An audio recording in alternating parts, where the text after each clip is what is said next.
All right, hello and welcome everyone. Welcome back. Happy New Year. This is a January 8th collection update here from Will Pop Vinyl, trying to keep the video content rolling now with some kind of consistent plan as I continue to add to my collection over this year. Last year I collected about 300 records, which felt like a lot, and then I saw some numbers from other collectors in the community and didn't feel so bad. So yeah, just going to kind of continue on the path. And I have some titles here from the end of 2025 that didn't make it in time for kind of that recap video, and some stuff that I've collected here early in 2026 over the holiday break, thanks to a couple of trips into New York City and Brooklyn to hit up some shops. So let's just get to it. Hopefully I don't drop anything here. Let's start out with this one that I picked up at a Soma Sounds out here in New Jersey. This is John Coltrane's Concert in Japan. This is the 1973 pressing, the Impulse ABC label there. It's a blind buy by me, based on who's on it. So it's Coltrane, Alice Coltrane, Pharoah Sanders, and I thought, okay, this could be some really cool spiritual jazz. It's a bit too free for me and noisy, so I will probably, this is pretty cleaned up. It's in really nice condition, so I'll probably look to put this on Discog sometime soon and move it along to someone who will enjoy it more than me. That's the risk with blind buying, of course, but I mean, that cover art looked awesome. The players on it, I had to give it a shot. And it has this quirky thing where I guess they call this auto coupling the records, where sides A and D are pressed together and B and C. I'm not sure what the reasoning for that is, but really kind of weird quirk. I've only seen that once or twice elsewhere. Not sure how they decide that, but anyways, not mad that I picked it up. I hope I can find someone who will buy it around the same price that I paid. And let's move on to one that I really love here. So I think I discovered this right around the time that I was recording my kind of 2025 recap content. And this is Djrum, Under Tangled Silence. And this is on the this is 2025 release from the UK on the Houndstooth label. And I don't know, I maybe found this on TikTok or YouTube, people talking about some of their favorites of the year. And this one came up in a couple places. It's an electronic album. The artist's real name is Felix Manuel, and according to Bandcamp, so this is a guy, he's like a DJ, who was also a musical prodigy who plays piano, harp, mbira, and he's also credited with doing some percussion on this record. So this is really good stuff. This definitely would have made my end of year best of favorites list if I had found it earlier on. It's kind of like IDM mixed with modern classical and ambient composition. The tracks will transition from these like really delicate instrumentals into like a huge drum and bass style breakdown, and then back. It's really cool. You just kind of have to listen to it and see if it's for you. I love it. And I would say if you go to the Bandcamp or you find it on streaming somewhere, start with track number 4 called Lanshin, and see if you enjoy the way that one evolves over the course of it. If you like that, you're going to like the rest of the record for sure. Super happy to have this now. I wasn't able to find it. I actually got this as part of a Discogs order along with the next two that I'll be showing from Red Scroll Records in Connecticut. They were the only ones in the US that had this.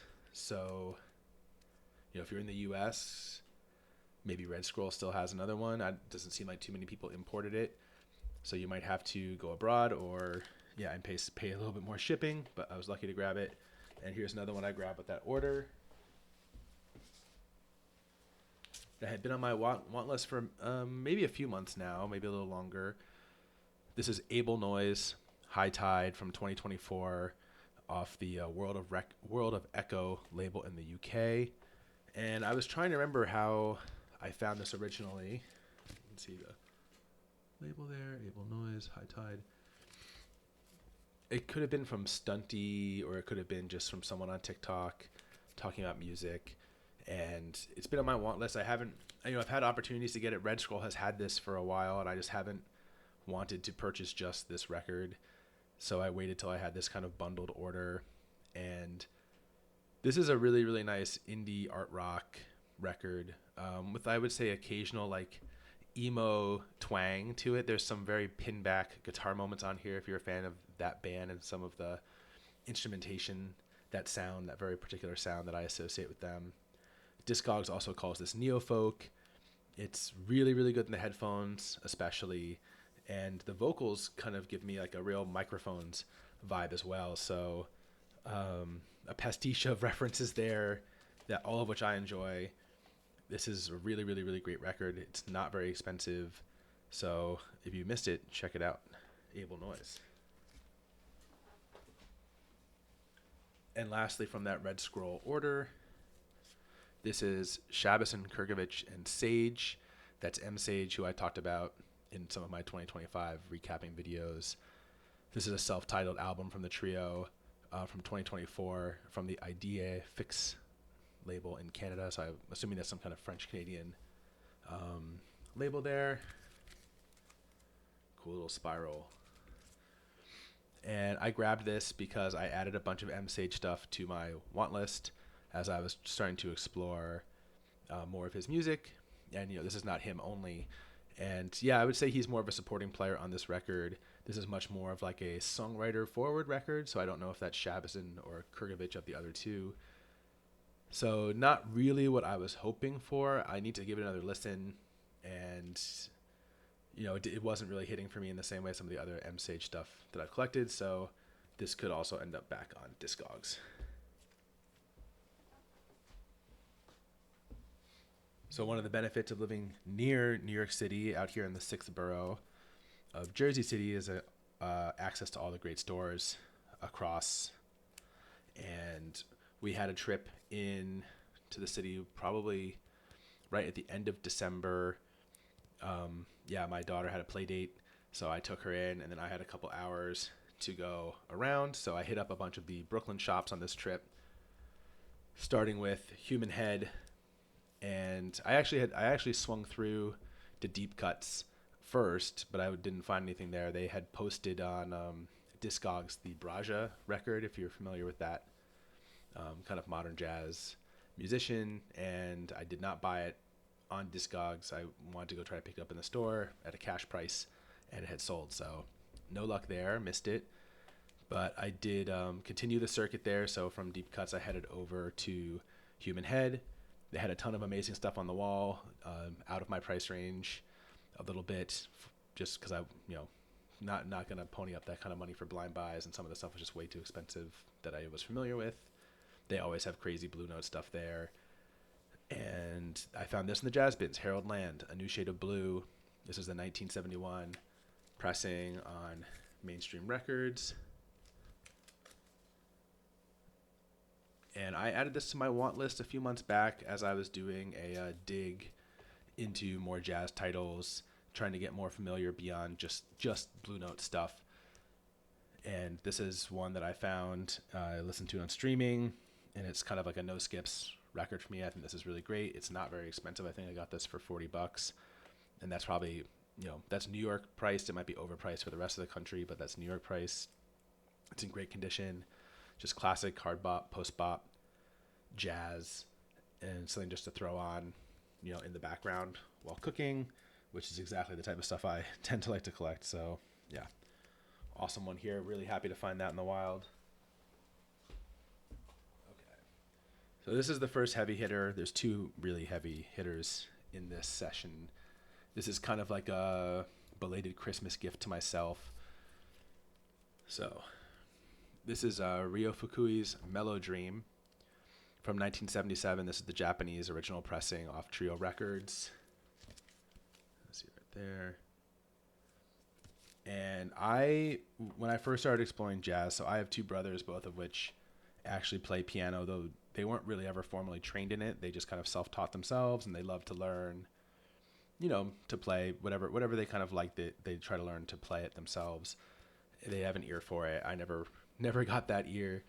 And so they listen to a lot of piano music. And when my brother heard I was kind of getting into jazz, I think it was like 2 Christmases back, he gifted me a modern repressing of this, a half speed remaster of it. And I was completely unfamiliar with it. And, I think I had shown him like playing piano for dad, and he thought I would like this. It's great.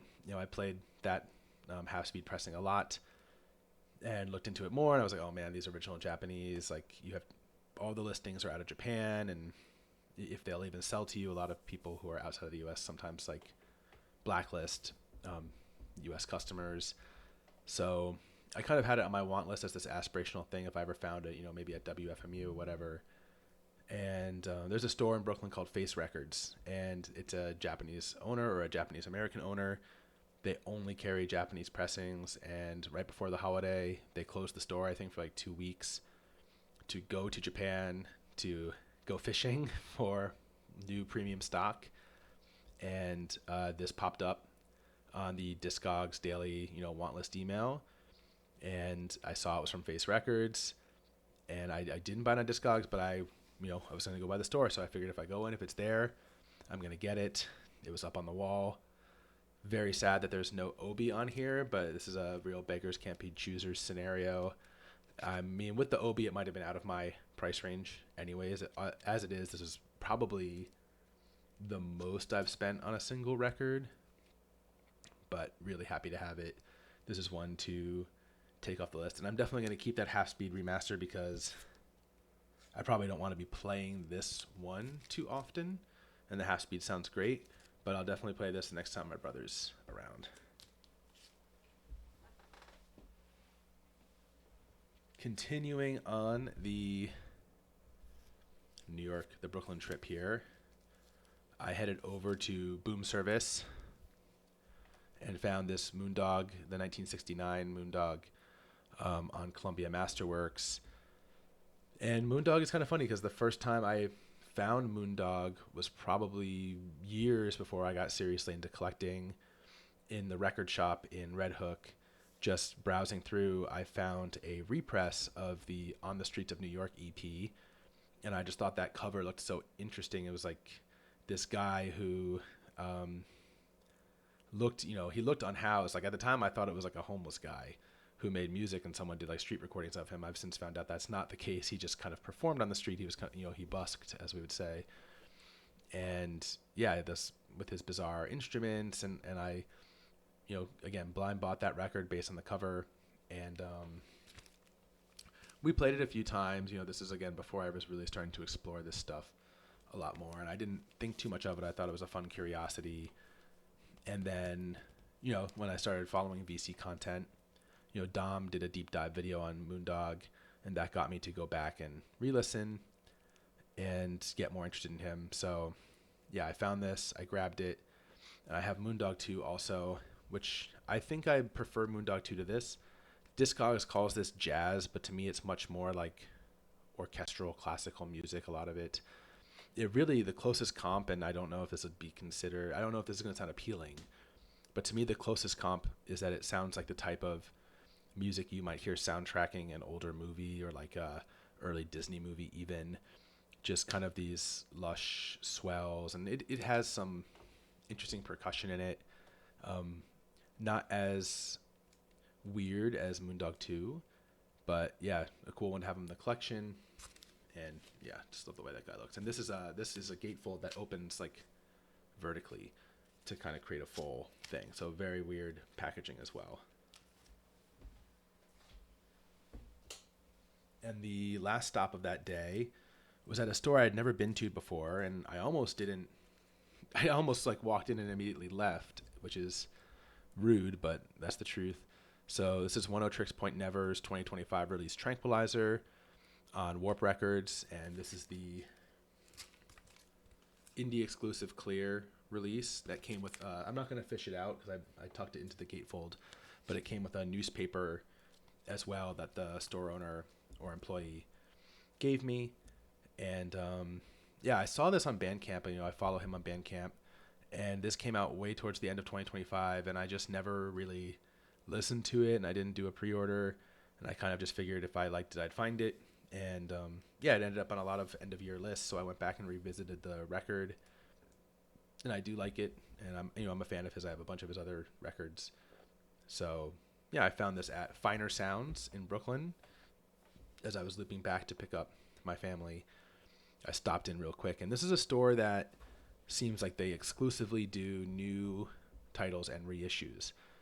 So I went in, there's no wall, there's no, new used bins or, recent stock like that. So nothing really to browse, but I knew in my head I have a few new things I am looking for.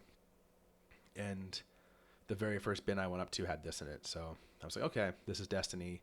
I grabbed it, and yeah, very happy I stopped in. All right, we're going to jump back to Discogs here with the other heavy hitter acquisition of the year.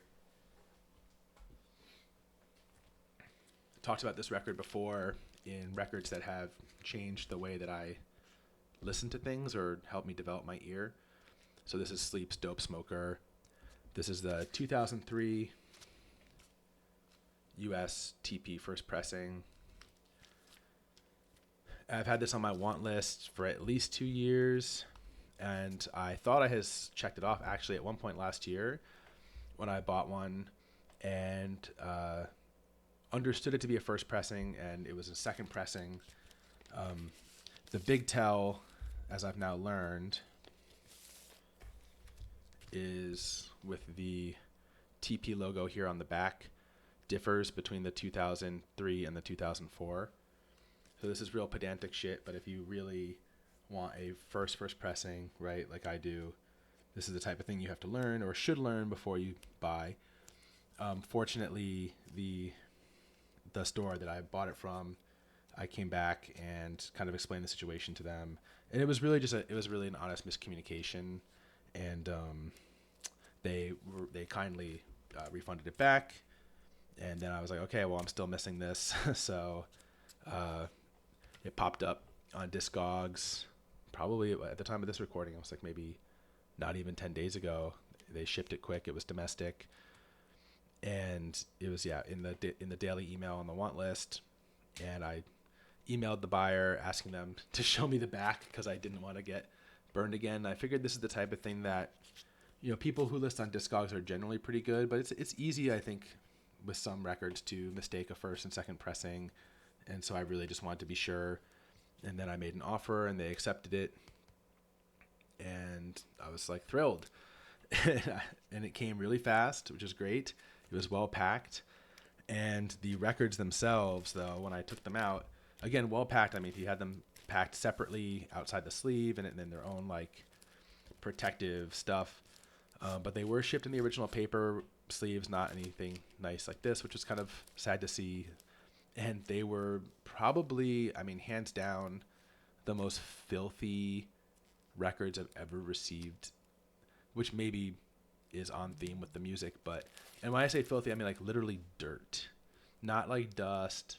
I mean like dirt and what looked like it was probably dog hair, like really short, fine dog hair. So I opened them up and I was extremely worried. So I was like, whoa, like I've never seen dirt on records like this before. I'm not even sure how they could have gotten there. The packaging didn't look compromised, so I don't imagine it came from the shipping process, though I guess I don't know. So I got out the brushes and the cleaning fluid and wiped these down, and they look great. After removing, luckily the soil didn't look really ground into the grooves, and they look very, near mint. There's no scratches or anything on them. So a relief there, a little bit scary. And then of course, so I did another trip into the city just last weekend with the family, which we'll get to with the last few here that I'm going to show from this update. But stopping through, this was a Manhattan-based trip, so stopping through A1 Records in Manhattan, they had this on the wall. And I was like, wow, this is the second time this has happened to me where I pull the trigger on something on Discogs and then I find it in a store. And I took it down and looked at it, and it was similarly priced, and theirs had some, were in much worse condition, more like VG Plus. Like there was some pretty scary scratches on on at least one side of the disc. So, yeah. And the sleeve, the way that they do it at A1, like they don't even have their records in sleeves there. They just have them in these like wooden things slotted on the wall, and they're going in and out, and it's very old school. So yeah, the sleeve's not in great condition there either. And this is a funny, I'll take this one out too, since I already did. But like the Moondog, it's one of these like vertical gatefolds, and then the inside is horizontal. But sick record. I still haven't played it. I really need to, considering the amount of dirt that was on it. And this is definitely going to be one of the early candidates for if and when I get a ultrasonic cleaner, because I'm sure there's some shit still in there. So yeah, last batch here. So this is from that swing through Manhattan I made in the most recent weekend. And I started off my visit to Ergot Records because there had been a couple titles I wanted to get from 2025 off an Australian label called Efficient Space. And I started following Efficient Space earlier in the year after getting turned on to that Mega Boss record that I got from Dom. So yeah, Australia, far away, they apparently no longer want to ship to the US via Bandcamp, at least. So, I got this in an email. This is a record called Soar, and it's a compilation. But I'll talk about it in a second. So yeah, Soar, Efficient Space, Australia 2025. Yeah, it's a compilation of lo-fi, indie, ambient music from an artist named Christian Aebi, and he released his work primarily on tape in extremely small quantities in the 90s. And this has a really just cool lo-fi sound to it. It's like a chiller, more subdued Brian Jonestown Massacre to me. This is just the way I think in comparison, so I don't know if that helps. You can go stream this on Bandcamp. It's actually still available for sale on Bandcamp, but if you're in the US, like me, they probably will not sell to you. But Ergot posted recently that they got a batch in, which is awesome. And so I decided to swing through and see if they had this plus some other stuff I wanted from the label, which they did. Yeah, I'll show this really here. And shout out to Ergot. I don't know the name of the owner there, but I misread my Google Maps. I thought that they opened at 11. They opened at noon. And so I went in at like 11:15, and he was in there organizing stuff. And he recognized me from being in the store and let me browse a little early, which was really kind of him. And yeah, so I grabbed this, Soar, which again, go check it out. I really, really enjoy this. And then this also from Efficient Space from 2025. This is Bhairavi Raman and Nanthesh Sivarajah. And the album is called Syncretic. And yeah, this is another one that I tried to bundle into that Efficient Space order where I got denied on Bandcamp, or had it. This is two Australian artists of Tamil heritage who are playing Carnatic music, which is kind of like one of the schools of classical Indian music. They play violin and mridangam, and then there's some like tape looping and electronic effects added in. And almost all of these, I think, are original compositions by them. There's one that's noted as being a traditional piece. Yeah, the first track on side B. But everything else is original by them. And if you're interested in kind of hearing music from different cultures, if you like raga sound and like other Indian sounds in your music, check this out. See if you can find it somewhere. See if you can get it. Great cover. Glad. Thanks to Ergot again.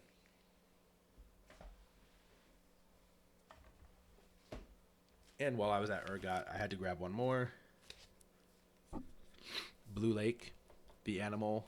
This is a 2025 release on the Tonal Union label. And I heard this, I follow this label as well. So when this came out, I listened. And I remember actually his previous record from maybe 2024 or 2023 I think it was called Weft, being on some favorite lists that I saw on TikTok. And, being a fan of piano music sometimes, right, playing piano with Dad or for Dad,